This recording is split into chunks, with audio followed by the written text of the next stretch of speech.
Hey guys, what's up? Flipping with Sean coming at you today. It's a nice Friday here, kind of finishing off the week, getting ready for next week.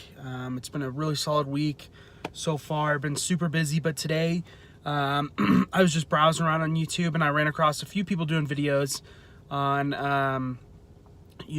talking about how much money people make doing flips, how much it costs to do flips. So I just kind of wanted to give you a little bit of information.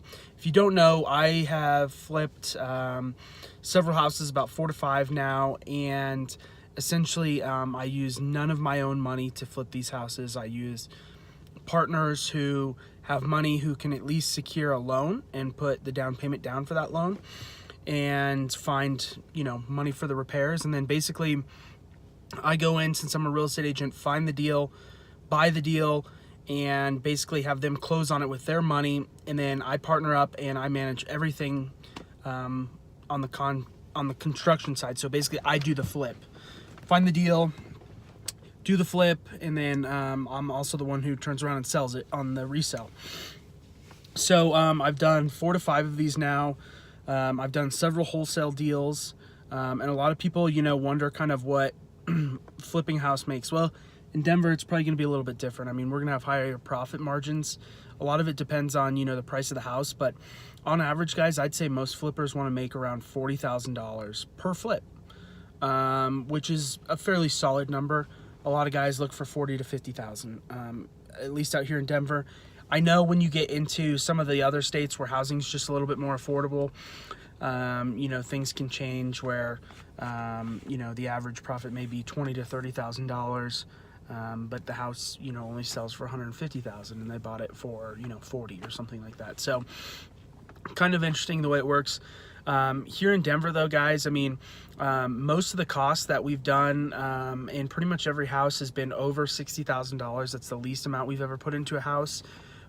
On average, we're spending about $80,000 to $90,000 to do about 2,000 to 2,400 square feet of work. That would include kitchen, baths, flooring, paint, and just general cosmetics of the inside and the outside of the property.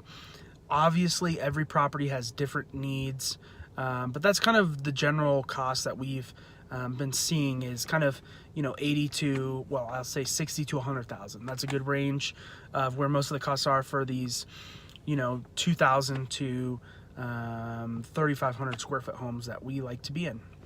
Most of the homes we buy in the 2 to 400 range, and then we'll turn around and sell them in the 400 to the most expensive one I've ever done was we sold it for $749, so mid 700s. So they can be super profitable. I know people who have also lost money because they don't know the exact costs that go into flipping. They think, okay, I buy the house for, let's say, $100,000.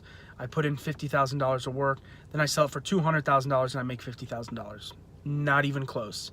In fact, on that deal, you'll probably go broke or make very, very little money because you're forgetting so many things. You have buying transaction costs. You're going to have selling costs that are pretty substantial. You'll have financing costs. On top of your repairs, you'll have inspection costs. Inspecting the house. There's a lot that goes into this, and a lot of people lose their butts because they don't know the exact costs of what it's going to take to not only flip the house, but then be able to get out of it and make money.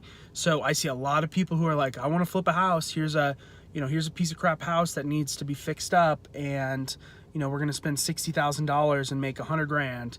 It's like, no, you're going to make, maybe $20,000, maybe $30,000. And that's if you don't run into any issues, which I promise you will run into issues.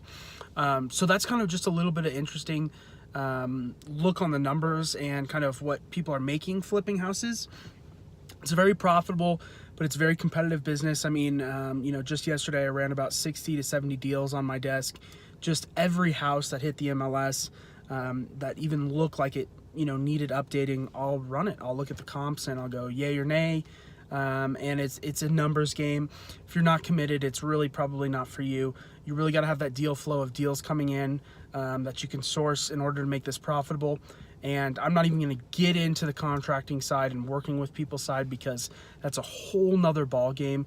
The numbers are pretty straightforward and clear. It's kind of a yes or no thing, but you know, when you're working with contractors, it's, oh boy, can it be fun. So thanks guys, hopefully you enjoyed the video. Please subscribe if you haven't already, and we'll see you on the next one.